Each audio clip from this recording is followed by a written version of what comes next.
Hello everyone, welcome back. पिछले video में हमने इंट्रोडक्शन देखा था कलेक्शन फ्रेमवर्क का। आज हमको एक डेटा स्ट्रक्चर लेके देखते हैं उसके अंदर का कि किस तरह से इंप्लीमेंट करते हैं और उसके अंदर के मेथड्स क्या होते हैं। कुछ कुछ मेथड्स जो होते हैं ना कलेक्शन फ्रेमवर्क के अंदर, वो कॉमन जो होते हैं सबके अंदर, मतलब सबके अंदर तो नहीं होते पर कॉमन होते हैं बहुत सारे डेटा स्ट्रक्चर के अंदर। ठीक है, तो आज जो हम पढ़ने वाले हैं वो पहले सबसे पहले कि हमने एरे पढ़ रखा है, तो हम एरे लिस्ट को पढ़ते हैं। एरे लिस्ट किस तरह से इम्प्लीमेंट करते हैं यहाँ पे। ठीक है, तो ये एरे लिस्ट होता है। अब ये एरे लिस्ट किस तरह से काम करता है कि ये एक क्लास होता है। ठीक है, इस क्लास के अंदर बहुत सारे मेथड्स होते हैं। अब उनमें से कुछ मेथड्स जो इम्पोर्टेंट है वो मैं बताता हूँ। जो पहला मेथड है वो तो ऐड है। किसी एलिमेंट को अगर मुझे ऐड करना है पर किसी भी लोकेशन पे, तो मैं ऐड जो मेथड है उसको यूज़ करता हूँ। ठीक है, यहाँ पे मुझे एलिमेंट पास करना है। एलिमेंट मान लो कि मैं इंटीजर दे रहा हूँ, तो यहाँ पे इंटीजर को वैल्यू पास करूँगा। ठीक है, तो ये मेरा पहला मेथड हो गया। ऐसे ही दूसरा मेथड हमारा है गेट मेथड है। गेट का मतलब कि अगर मुझे किसी पर्टिकुलर इंडेक्स से अगर मुझे वो डेटा चाहिए हो तो मुझे गेट करना पड़ेगा, है ना। तो जो हमारा दूसरा मेथड है वो हमारा गेट मेथड होता है। तो यहाँ पे गेट, और यहाँ पे पास करते हैं हम इंडेक्स वैल्यू। वो इंडेक्स वैल्यू क्या होता है, जैसे यहाँ पे मैंने बताया था कि जो भी डेटा स्ट्रक्चर अगर मान लो कि मैंने पहले 2 इंसर्ट किया, 3 किया, फिर 4 किया, फिर 5 किया, तो ये 0th इंडेक्स होगा, ये 1 होगा, ये 2 होगा, ये 3 होगा। ठीक है, तो यहाँ पे मान लो मुझे फर्स्ट इंडेक्स का वैल्यू चाहिए, तो यहाँ पे मुझे रिटर्न करेगा 3। ठीक है, उसके बाद थर्ड जो मेथड है हमारा यहाँ पे, वो है रिमूव का। अगर मुझे मान लो डेटा स्ट्रक्चर से कोई डेटा रिमूव करनी है, तो यहाँ पे रिमूव ऑपरेशन कॉल करेंगे। और यहाँ पे मुझे यहाँ पे सीधा का सीधा ये जो एलिमेंट का नाम है वो भी पास कर सकते हो, यहाँ पे साथ ही साथ इसका इंडेक्स पास कर सकते हैं। ठीक है, तो अगर मान लो कि मुझे सेकेंड इंडेक्स पे जो वैल्यू उसको हम डिलीट करना चाहते हैं, उसको रिमूव करना चाहते हैं, तो सिंपली यहाँ पे रिमूव 2 करेंगे, तो यहाँ पे क्या करेगा, 4 को रिमूव कर देगा। ठीक है, तो ये हमारा सेकेंड मेथड है रिमूव करने का। एक हमारा वैल्यू ऑफ होता है। अगर मुझे मान लो कि किसी पर्टिकुलर इंडेक्स पे कौन सा वैल्यू है वो मुझे जानना है। ठीक है, तो मैं क्या करूँगा, वैल्यू ऑफ उसका फाइंड करूँगा। ठीक है, तो जैसे मान लो कि मैं यहाँ पे लिखता हूँ ये इंटीजर, ठीक है, डॉट ये वैल्यू ऑफ, ये और भी सारी जगहों पे मिलेगा आपको। अगर इंडेक्स वहाँ पे देखना हो तो जो 10th इंडेक्स पे, सेकेंड इंडेक्स पे, यहाँ पे हम इस तरह से पास करेंगे, उसको वैल्यू ऑफ निकाल के देगा। ठीक है, उसके बाद हमारे पास पांचवा जो मेथड है वो रिमूव। अगर मुझे दूसरे तरीके से लिखना है कि किसी पर्टिकुलर इंडेक्स यहाँ पे पास करे थे ना कि हमारा सेकेंड इंडेक्स है, मुझे किसी वैल्यू को ही अगर वहाँ पे उस वैल्यू को रीड करना है, तो मुझे यहाँ पे रिमूव डॉट, और यहाँ पे क्या करना पड़ेगा कि ये रिमूव डॉट नहीं, रिमूव मेथड को कॉल करना पड़ेगा। और साथ ही साथ इसके अंदर मुझे ना इस वैल्यू ऑफ का यूज करेंगे। तो क्या करेंगे, जैसे इंटीजर डॉट, यहाँ पे वैल्यू ऑफ में लिखता हूँ। अब ये मान लो कि मैंने 10th वाले लोकेशन पे जो 10th है, ये क्या करेगा कि फर्स्ट जो जो भी वैल्यू आएगा ना, फर्स्ट अक्रेंस जो होगा 10th का, अगर मान लो कि मैं यहाँ पे 2 3 4 ऐसे की एक जगह 10th है, तो ये 10th वाले इंडेक्स पे जाकर के इसको डिलीट कर देगा। ठीक है, तो ये हो गया हमारे एक दूसरा रिमूव। यहाँ पे मतलब जैसे ये इंडेक्स पास कर रहे थे, तो ये क्या कर रहा है एक तरह से, मैंने बताया वैल्यू ऑफ क्या करता है, इस पर्टिकुलर इंडेक्स पे जो वैल्यू है, ठीक है, या फिर जो, सॉरी ये नहीं, कि जो सेकेंड है, ठीक है, सेकेंड जो जो भी नंबर आएगा उसका वैल्यू ऑफ निकालेगा, मतलब इसका इंडेक्स वैल्यू। तो ये 0 रिटर्न किया। तो यहाँ पे मान लो कि मैंने यहाँ पे 10 लिखा, तो 10th कौन से इंडेक्स पे, 0 फर्स्ट सेकेंड, तो यहाँ पे सेकेंड पास किया, रिमूव कर दिया। तो इस तरह से हम यहाँ पे भी उसको हम जो पास करके दे रहे हैं वो इंडेक्स ही पास कर दे रहे हैं, बस वो कहने का है। ठीक है, उसके बाद एक जो सबसे इंपॉर्टेंट मेथड है, जब हम सर्चिंग करते हैं ना, तो कंटेंट्स करके एक मेथड आता है। ये मान लो कंटेंट्स, और यहाँ पे मान लो कि मुझे चेक करना है कि मेरे डेटा स्ट्रक्चर के अंदर 5 अवेलेबल है कि नहीं। अगर मैं यहाँ पे सिंपली लिखूंगा कंटेंट्स, तो ये क्या करेगा, उसमें से फाइंड करके देगा। ठीक है, और साथ में हमारा साइज होता है। साइज क्या करता है कि हमारा जो इंटीजर है उसका बताएगा, जो हमारा डेटा स्ट्रक्चर हमने यूज़ किया है, तो पूरे के पूरे एरे लिस्ट का साइज बताएगा हर एक टाइम पे। कुछ ऐड किया तो वो वहाँ पे ऐड करेगा, इस तरह से। ठीक है, तो ये कुछ हमारे पास जो कॉमन मेथड्स है जो यूज होने वाले हैं, जो ज़्यादा यूज होते हैं, वो यही सारे। ठीक है, इसमें फिर ये भी वैल्यू ऑफ जो वो उतना यूज नहीं होता। ये मेन हमारे याद रखने वाला है ऐड, गेट, रिमूव, कंटेंट्स, और ये हमारा साइज। ठीक है, ये 5 मेथड जो है वो ज़्यादा इंपॉर्टेंट है, तो इस चीज़ को हम अपने दिमाग में फिट कर लेते हैं ताकि बाद में आपको काम आए। ठीक है, अब जैसे इसका एग्जाम्पल ले लेते हैं हम इसको समझने के लिए और अच्छे से, कि लेट्स सपोज मेरे पास एक एरे लिस्ट क्लास है, एरे लिस्ट। ठीक है, ये मेरे क्लास का नाम है, यहाँ पे लिख देता हूँ public class, public class array list. और यहाँ पे मेरे main function public static void main. ठीक है, ये मेरा मेन फंक्शन है। इसके अंदर मैं क्या करूँगा, एरे लिस्ट बनाऊंगा। तो यहाँ पे सिंपली एरे लिस्ट इंटीजर, ठीक है, यहाँ पे list equal to new array list, ठीक है, ये मैंने एरे लिस्ट बना लिया। अब करना क्या है, मैं एक एक करके वैल्यू ऐड करूंगा इसके अंदर, ठीक है। तो यहाँ पे मैंने लिस्ट डॉट ऐड, यहाँ पे मैं 10 को ऐड किया। सेम लिस्ट डॉट ऐड, मैं एक और वैल्यू 20 ऐड कर देता हूँ। फिर ऐसे ही लिस्ट डॉट ऐड, यहाँ पे तीसरी वैल्यू मान लो 30 ऐड कर देता हूँ, ठीक है। 3 अलग अलग वैल्यू मैंने यहाँ पे ऐड कर दी है, ठीक है। उसके बाद मुझे मान लो कि ये तीनों वैल्यू अगर मुझे प्रिंट करनी है, तो मैं system dot out dot print करूँगा। और एक बार मैं बस यहाँ पे लिस्ट प्रिंट कराऊंगा, तो ये पूरे के पूरे लिस्ट को प्रिंट कर देगा, ठीक है। हम आइटरेट करने की जरूरत नहीं, ये पूरा का पूरा लिस्ट प्रिंट कर देगा, ठीक है। उसके बाद हमारे पास जो वैल्यू, उसके बाद एक लेट सपोज हम यहाँ पे गेट मेथड को कॉल करते हैं, कि अगर मुझे मान लो कि यहाँ पे मैं सिंपली लिखूँ ना लिस्ट डॉट गेट, और मैं फर्स्ट इंडेक्स पे जो वैल्यू है, तो यहाँ पे ये क्या करेगा, 20 रिटर्न करेगा। अभी क्योंकि ये 20 रिटर्न करेगा ना, रिटर्न 20, तो मुझे इसको कहीं स्टोर करना पड़ेगा, इसलिए हम यहाँ पे ऐसे यूज करेंगे इंट नम इक्वल टू, ये हमें यहाँ पे दिया और हम system dot out dot print कर देंगे इसको नम को, ठीक है। तो ये हमारा 20 प्रिंट कर देगा, प्रिंट 20, हो गया। उसके बाद हमारे पास जो मेथड मैंने बताया था वो रिमूव था। तो यहाँ पे सिंपली इसके लिए तो मुझे बस लिस्ट डॉट रिमूव करेंगे ना, और यहाँ पे मैं पास कर दूंगा सिंपली उसका इंडेक्स वैल्यू। मान लो फर्स्ट इंडेक्स हमारे 10 को भी हम 20 को रिमूव कर जाते, तो यहाँ पे सिंपली ये रिमूव कर देगा, रिमूव 20, ठीक है। अब लिस्ट को अगर हम प्रिंट करेंगे ना, यहाँ पे सिस्टम डॉट आउट अगर मैं प्रिंट कर दूँ, तो यहाँ से पता चलेगा कि ये जो है वो रिमूव हो चुका है 10, ठीक है।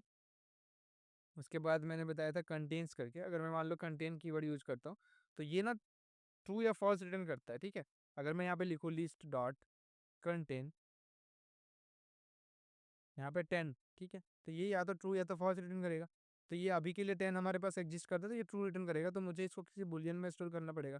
तो मैं सिंपली ऐसे कर सकता हूँ, बुलियन बी इक्वल टू ये, और इसको साथ लास्ट में यहाँ पे प्रिंट कर दो बी।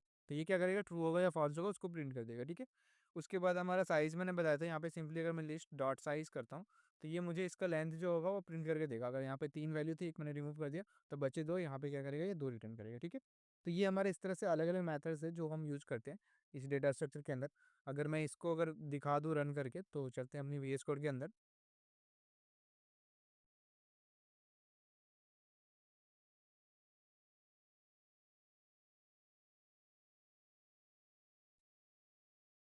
ये मेरी VS कोड की स्क्रीन है। यहाँ पे मैं क्या करता हूँ, एक क्लास बनाता हूँ, ठीक है। ये फाइल का नाम रख देता हूँ मैं कलेक्शन फ्रेमवर्क, फ्रेम वन ही लिखता हूँ डॉट जावा, ठीक है। ये मेरा फाइल का नाम है, इसको मैंने सेव किया। यहाँ पे लिखते हैं public class collection frame one, ठीक है। ये मेरे क्लास का नाम, यहाँ पे लिखा पब्लिक स्टैटिक वॉइड मेन, यहाँ पे पास करें स्ट्रीम AR, ठीक है। यहाँ पे मुझे क्या करना था, एरे लिस्ट क्रिएट करना है, तो एरे लिस्ट, यहाँ पे इंटीजर का एरे लिस्ट मुझे क्रिएट करना है। यहाँ पे list equal to new array list, और यहाँ पे मैं क्या करूँगा, इसको क्लोज कर दिया। मैंने बताया था ना ये ऑप्शनल, आप अगर इसके अंदर लिख भी दो तो कोई दिक्कत नहीं है, ठीक है। मैं क्या कर रहा हूँ, लिस्ट डॉट ऐड, यहाँ पे मैं 10 ऐड करता हूँ, ठीक है। लिस्ट डॉट ऐड, यहाँ पे 20 ऐड करते हैं। फिर लिस्ट डॉट ऐड, यहाँ पे मैं कर दूंगा 30 ऐड, ठीक है। ये हो गया। अब अगर मैं इसको प्रिंट करूँ ना, system dot out dot print L, और इसके अंदर मैं लिस्ट को प्रिंट कर दूँ, ठीक है। ये इसको मैंने किया सेव, इसको रन करते, यहाँ पे एरर आ रहा है, ठीक है। तो हमें शायद इसको इंपोर्ट करना था, तो इसको करते हैं इंपोर्ट जावा डॉट यूटिल, क्योंकि ये हमारा उसके यूटिलिटी फंक्शन के अंदर है, यूटिलिटी जो क्लास उसके अंदर है। तो मैं यहाँ पे सिंपली इस पैकेज से इसको इंपोर्ट करूँगा, ठीक है। और ये क्लास का नाम यहाँ पे छोटा है, इसका शायद मैंने स्पेलिंग गलत लिखा हुआ है, कि ये मैंने इसको ठीक कर दिया। अब शायद इसको रन कर जाना चाहिए, ठीक है। देखो, जो हमने जिस ऑर्डर में इसको इंसर्ट किया था 10 20 30, ये उसको प्रिंट कर दिया, ठीक है। अगर मुझे मान लो किसी पर्टिकुलर इंडेक्स का वैल्यू को प्रिंट करना हो, तो मैंने बताया था कि यहाँ पे system dot out dot print L N लिखता हूँ, और यहाँ पे मैं सिंपली पास करूँगा इंडेक्स का वैल्यू। अगर फर्स्ट इंडेक्स पे जो वैल्यू है उसको मुझे प्रिंट करना है, तो मैं यहाँ क्या करूँगा, लिस्ट डॉट गेट करूँगा, लिस्ट डॉट गेट, और यहाँ पे पास करूँगा मैं उसके इंडेक्स के वैल्यू को, मान लो फर्स्ट इंडेक्स, ठीक है। और इसके यहाँ से सेमीकोलन पुट करके सेव, इसको करते हैं रन। ठीक है, अब यहाँ पे देखो, ये मुझे ये तो लिस्ट ये वाला इसके लिए प्रिंट करके दिया, इसको कमेंट कर दूँ अगर मैं, ठीक है, सेव करते हैं, इसको रन करता हूँ। देखो यहाँ पे 20 प्रिंट किया, मतलब जो इस पर्टिकुलर इंडेक्स के वैल्यू को मुझे प्रिंट करना है उसने उसको प्रिंट करके दे दिया। ठीक है, अब मैं इसको कर लेता हूँ अनकमेंट और यहाँ पे मैं रिमूव करता हूँ। ठीक है, लिस्ट डॉट रिमूव, रिमूव, और इसके अंदर मान लो मैं इंडेक्स वैल्यू पास करता हूँ 1। ठीक है, इसका मतलब 20 रिमूव हो जाना चाहिए। और साथ ही साथ हम इसको क्या करते हैं, एक और बार प्रिंट कर लेते हैं नीचे, ताकि पता चले कि ये रिमूव हुआ है कि नहीं। ठीक है, ये मैं सेव किया यहाँ पे, इसको यहाँ पे एक मैसेज भी पास कर देता हूँ, आफ्टर रिमूव रिमूवल ऑफ 20। ठीक है, यहाँ पे इसको मैं सेव करता हूँ, इसको करते हैं रन। अब यहाँ पे देखो, यहाँ पे जब रिमूवल हो गया 20 का, उसके बाद क्या बचा मेरे पास, 10 और 30। ठीक है, इसका मतलब 20 को इसने रिमूव कर दिया। तो देखो ये जो हमने इंडेक्स पास किया, फर्स्ट इंडेक्स पास किया, तो इसने इसको रिमूव कर दिया। ठीक है, उसके बाद अगर मुझे इसकी साइज़ प्रिंट करनी हो ना, अगर मैं देखना है कि इसका साइज़ कितना है, तो अभी रिमूव होने के बाद तो 2 है, इसका मतलब साइज़ 2 आना चाहिए। अगर मैं लिस्ट डॉट साइज़ करता हूँ, लिस्ट डॉट साइज़, और यहाँ पे इसको करते हैं सेव, इसको करता हूँ रन। तो देखो यहाँ पे क्या आ रहा है, 2 आ रहा है। इसका मतलब अभी हमारे जो डेटा स्ट्रक्चर है इसके अंदर 2 ही एलिमेंट प्रेजेंट है। ठीक है, ये लिस्ट हो गया। ऐसे ही अगर मुझे कंटेन का करना है, कि कंटेन वाला जो मेथड यूज करना है, डॉट कंटेंट्स, और यहाँ पे मुझे पास करना है, लेट्स से मैं 20 30 के लिए पूछता हूँ, पहले तो 10 के लिए पूछ लेता हूँ। यहाँ पे देखो रन करते हैं, यहाँ पे देखो ट्रू आया, क्योंकि हमारा 10 जो है वो हमने 20 को रिमूव किया ना, 10 तो प्रेजेंट है। अगर मैं इसको 20 करके इसको सेव करता हूँ, तो 20 हमने रिमूव कर दिया था, अगर मैं इसको सेव करूँ तो यहाँ पे क्या आ रहा है, फॉल्स आ रहा है। इसका मतलब हमारा 20 डेटा स्ट्रक्चर से हट गया है। अगर मैं यहीं पे इसको कॉपी करके ऊपर ले जाऊँ, ठीक है, और यहाँ पे जब मैंने रिमूव नहीं किया तो उस टाइम पे अगर मैं यहाँ पे चेक करूँ, इसको करता हूँ सेव, तो यहाँ पे मुझे एक ट्रू आना चाहिए। इसको भी देखो, यहाँ पे चेक करते हैं, देखो ये ट्रू आया और नीचे हमारा फॉल्स है। तो इस तरह से ये डेटा स्ट्रक्चर जो है वो काम करता है। ठीक है, तो ये हमारा एरे लिस्ट था। अभी आपको क्वेश्चन ये हो सकता है कि एरे लिस्ट, हमारे पास एरे जब पहले से अवेलेबल था, हमने एरे यूज ना करके एरे लिस्ट क्यों यूज़ किया। तो मैंने जैसे बताया कि ये जो है ना, ये हमारा ऑब्जेक्ट के साथ काम करता है।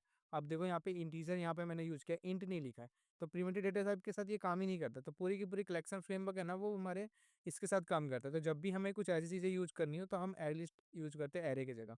और भी चीज़ें हैं, इसके बेनिफिट्स भी हैं। जैसे अगर मैं एरे लिस्ट और इसके बीच में डिफरेंस बताऊँ, तो पहला तो ये हो गया कि ये ऑब्जेक्ट के साथ काम करता है। सेकंड हमारे पास ये है कि जो एरे लिस्ट होता है ना, ये इसकी साइज़ जो होती है वो हम इंक्रीज़ कर सकते हैं ना, मतलब जैसे एलिमेंट आप 1 ऐड किया, अभी मैंने 3 किया तो इसका साइज़ 3 था। अगर मैं यहाँ पे बाद में जाकर के 5 और ऐड कर दूँ तो उसका साइज़ बढ़ जाएगा, है ना? पर हमारा जब हम एरे डिफाइन करते हैं तो उसका हमें एक फिक्स साइज़ डिफाइन करके देना पड़ता है कि हमें एरे की साइज़ कितनी रखनी है, कितनी चाहिए, वो पहले ही बताना पड़ता है। पर इसमें ऐसा कुछ नहीं। फिर रिमूव भी करना हो तो ऐसे ईज़िली हम रिमूव कर पाते हैं उसी पर्टिकुलर इंडेक्स से जो वैल्यू होती है वो। है ना? तो मुझे कोई एडजस्ट करने का काम को नहीं करना पड़ता, सारा का सारा वो खुद करके देता है। और भी मेथड्स है, जैसे कंटेन है, ये कंटेन यहाँ पे यूज़ हो रहा है। अगर समझो कि मैं एरे के अंदर चेक करने बोलूँ 20% है कि नहीं, तो आपको पूरे का पूरा एरे पे ट्रैवर्स करना पड़ेगा, फिर जाकर के आप बताओगे कि 20% है कि नहीं। पर यही मेरे एरे लिस्ट है, तो मैं यहाँ पे सिंपली कंटेंट्स मेथड यूज़ कर रहा हूँ और ये मुझे पूरा बता दे रहा है। तो इस तरह का अलग-अलग बेनिफिट है इसका यूज़ करने का, एरे लिस्ट यूज़ करने का। आप धीरे-धीरे समझोगे कि हमें एरे से ज़्यादा एरे लिस्ट यूज़ करना मतलब ज़्यादा अच्छा लगने लगता है, जब हम बड़े प्रोग्राम लिखते हैं ज़्यादा, जहाँ पे डेटा स्ट्रक्चर यूज़ हो रही होती है। तो ये दोनों में से अगर चूज़ करने का होता है तो हम एरे लिस्ट ही चूज़ करते हैं, एरे नहीं चूज़ करते। ठीक है? तो ये मेरा एरे लिस्ट था। ऐसे ही अलग-अलग डेटा स्ट्रक्चर है, अभी आने वाले टाइम में जो हम पढ़ने वाले हैं।